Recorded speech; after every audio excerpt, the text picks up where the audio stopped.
Assalamualaikum warahmatullahi wabarakatuh. Pada presentasi kali ini akan saya awali dengan sebuah pertanyaan.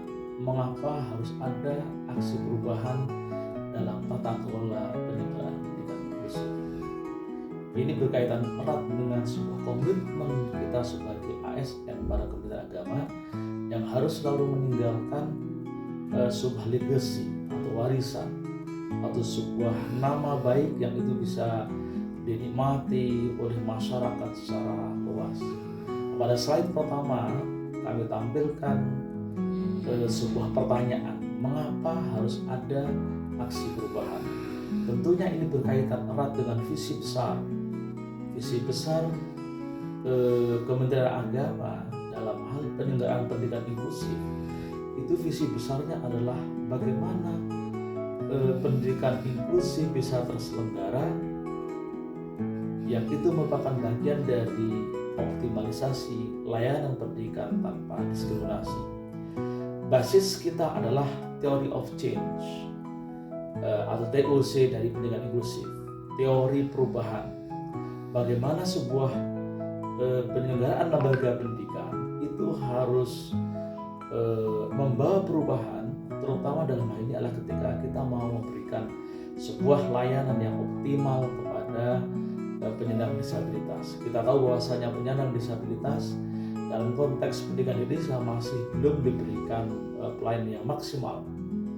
Minimal ini bisa terlihat dari proses pendataan saja. Ada kesenjangan antara data yang dimiliki atau data yang di dalam hitungan Badan Nasional PBB dengan data yang real hasil temuan dari Biro Pusat Statistik, yang mana diinformasikan rasio ketika dalam PBB itu rasionya warga masyarakat yang memiliki potensi memiliki gangguan fungsional itu adalah sekitar 16,8 juta atau setara dengan rasio 1:4. Sementara dalam konteks Indonesia ketika itu dihitung rasionya ada di posisi 1:17. Itu berarti terjadi ketimpangan yang luar biasa dalam hal penyelenggaraan pendidikan inklusif, yang itu akan melayani peserta didik inklusif agar mereka mendapatkan akses layanan pendidikan yang berkualitas tanpa diskriminasi. Nah, dalam TOC ini Anda bisa menyaksikan ada blok yang masih berwarna kuning. Ini yang menunjukkan sebenarnya adalah ruang-ruang yang akan disentuh dalam rencana aksi perubahan. Masih banyak ruang-ruang yang besar dalam Theory of Change pendidikan inklusif ini, tapi kami melihat bahwasanya aspek yang paling prioritas adalah 6 atau 7 kotak yang ada di bawah ini, yang itu kami beri warna kuning. Jadi kita sudah punya modal. Jadi underlying assumption, kita sudah punya regulasi, kita punya PMA, tapi kemudian ini perlu diterjemahkan secara sistematis, sehingga kemudian dengan penerjemahan secara sistematis itu, maka hak-hak anak penyandang disabilitas insya Allah akan terpenuhi. Jadi kita punya beberapa aktivitas, misalkan mulai dari penyediaan regulasi teknis, lalu insersi kurikulum berperspektif inklusif, lalu kemudian sistem pendataan, lalu kemudian pelatihan atau BIMTEK untuk guru pendamping khusus, sampai kemudian kebijakan pembentukan namanya unit layanan disabilitas. Nah, unit layanan disabilitas mengkoordinasikan 4 aktivitas di dalam kota itu. Kemudian kita juga punya langkah besar, yaitu pentingnya kita melakukan atau memiliki pemahaman bersama dalam penyelenggaraan pendidikan yang ramah terhadap anak dan juga tanpa diskriminasi. Tentunya dalam hal ini kami yang berada di bawah Direktorat Jenderal Pendidikan Islam, kami harus memiliki kesepahaman antara subdit kesiswaan, subdit kelembagaan, subdit sarana prasarana, dan juga TU. Merujuk pada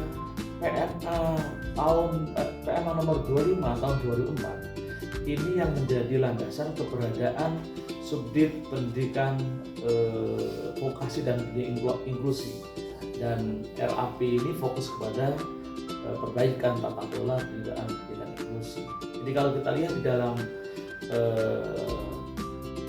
salah satu pasalnya disebutkan tugas dan pokok fungsi, tugas pokok dan fungsi dari subdit pendidikan vokasi dan pendidikan inklusi. Pada aspek pendidikan inklusi adalah dia harus melakukan menyediakan data dan informasi, melakukan pendampingan, melakukan pelatihan dan teknis, melakukan analisis kebutuhan yang dibutuhkan dengan apa yang dibutuhkan siswa, apa yang dibutuhkan dari sarprasnya, di kurikulumnya dan gurunya dan seterusnya, dan juga termasuk pengawasan dan pelaporannya. Jadi kemudian kita breakdown, mencoba dari beberapa item tugas subjek itu, misalkan dalam penyediaan data dan informasi, sebenarnya tergambar di kita bahwa kita masih memiliki problem di dalam pendataan peserta didik penyandang disabilitas.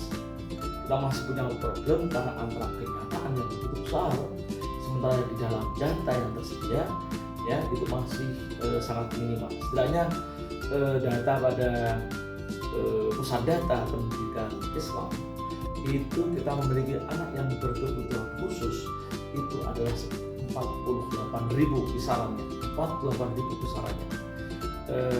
Tapi ketika kita melakukan penghitungan atau piloting pada Kabupaten Bogor, ternyata data yang ditemukan itu potensinya adalah 3 kali lipat dari data yang tertulis. Jadi misalkan kalau secara nasional itu tertulis dalam pusat data pendidikan Islam sebanyak 48.000, maka perkiraan realnya adalah sekitar 120.000. Maka ini adalah problem pendataan. Maka ini harus kita selesaikan, dan dalam proyek perubahan ini menjadi salah satu program yang juga akan kita kedepankan. Lalu yang kedua, kebutuhan untuk pendataan yang valid ini perlu sebuah lembaga yang disebut dengan Unit Layanan Disabilitas atau singkatannya ULD. Nah, Unit Layanan Disabilitas ini itu dimandatkan dalam sebuah peraturan Menteri Agama nomor 1 tahun 2024 tentang akomodasi yang layak bagi penyandang disabilitas pada Kementerian Agama. Karena ULD ini juga nanti punya korelasi untuk penyiapan data, penyiapan informasi, bahkan juga melakukan bimtek terhadap guru penyandang disabilitas. Lalu kemudian nanti juga dia harus melakukan advokasi. Apakah advokasi itu pada guru atau advokasi terhadap peserta didik penyandang disabilitas? Dalam bentuk apa? Tentunya pertama adalah bagaimana mereka bisa mendapatkan layanan pendidikan yang tanpa diskriminasi. Nah, lebih dari itu, kita bisa melakukan advokasi, membantu mereka untuk mendapatkan bantuan kepada pemerintah daerah yang melalui kesranya, melalui dinasnya, melalui BPJS, melalui kesehatan dan sebagainya. Karena mereka memiliki alokasi bantuan yang bisa diberikan kepada individu. Nah, di dalam item ini ya, di dalam penjelasan catatan ini ada aktivitas yang berada dalam kotak warna biru. Itu adalah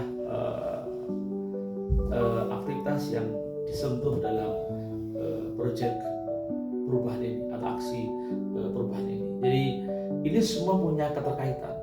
Lalu selanjutnya kita lihat aktivitas yang begitu banyak kita terjemahkan dalam program jangka pendek. Ya, ada beberapa aktivitas jangka pendek ya, ada 3, mulai dari identifikasi kata kunci, lalu kemudian nanti kata kunci itu akan dipakai untuk penyusunan juknis atau pedoman.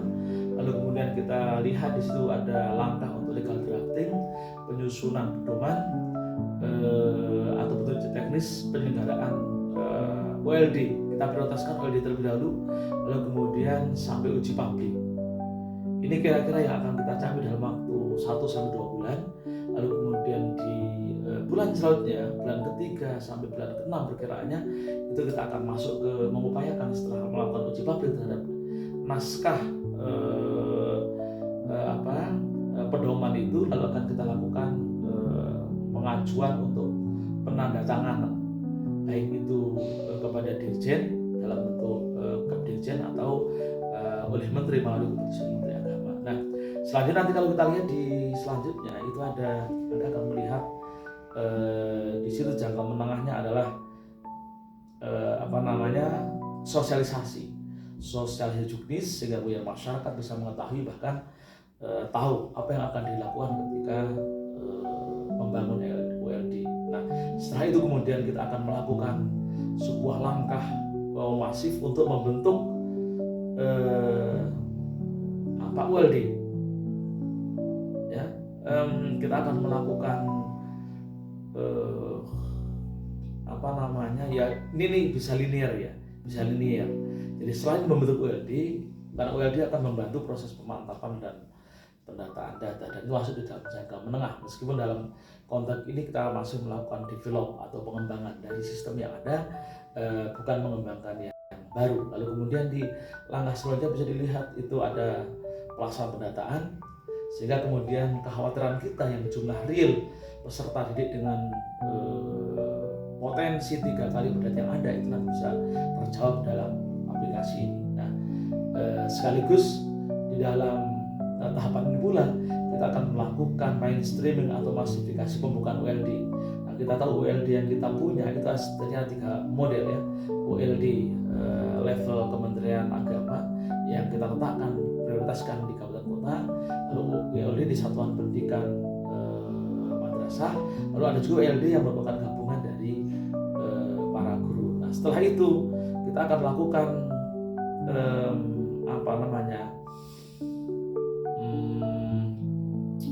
bagaimana ketika sudah terbentuk ULD, guru-guru atau masyarakat yang tergabung dalam pembangunan ULD itu nanti memahami bagaimana tingkat operasionalnya ULD. Nah, yang terakhir setelah itu jalan, maka kita lakukan advokasi. Anak-anak yang sudah teridentifikasi aspek disabilitasnya dengan varian-variannya, kita berikan